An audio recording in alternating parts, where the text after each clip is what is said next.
ভারত কি হাসিনার ব্যাপারে একটু বিরক্ত অবস্থায় পৌঁছে গেছে? এটাই এখন প্রশ্ন। একটু কি বীতশ্রদ্ধ হয়ে গেছে? এই প্রশ্নটা কেন এলো? কারণ বিবিসিতে দা আন্তর্জাতিক সংবাদ মাধ্যমে একটা নিউজ যেটা হয়েছে সেটা হচ্ছে যে অতি সম্প্রতি ভারতের একটি সংস্থা যেটা হচ্ছে আইআইসি, এটা দিল্লিতে অবস্থিত, ইন্ডিয়া ইন্টারন্যাশনাল সেন্টার, একটা গুরুত্বপূর্ণ নিউজ এখানে করেছে। এখানে এই রিপোর্টটিতে মূলত ৩ জনের বক্তব্য এসেছে যারা খুবই গুরুত্বপূর্ণ ব্যক্তি। এর মধ্যে শ্রী রাধা দত্ত এখানকার অবস্থা দেখে ফিল করেছেন, ওনার কনসেপশনের জায়গাটা এইভাবে বলেছেন উনি যে আমার মনে হয় না যে এখানে এই বিষয়টা নিয়ে ভারতের গো ধরে বসে থাকা উচিত। উনি বলছেন যে যেখানে বিক্ষোভ হয়েছে সেখানে শত শত ছাত্র মারা গেছে, তরুণ ছাত্র মারা গেছে, অনেকে গুলিবিদ্ধ, অনেকে আহত, তারা হাসপাতালে চিকিৎসাধীন আছেন। এই অবস্থায়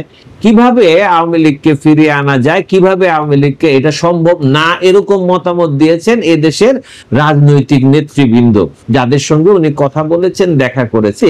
শ্রী রাধা দত্ত এবং জওহর সরকারের কথা হলো আমরা আমাদের স্বার্থ দেখব, আর শ্রী রাধা দত্ত উনি সরাসরি যে কথাগুলি বলে যে আওয়ামী লীগ বিহীন নির্বাচনই এখন বাংলাদেশের বাস্তবতা।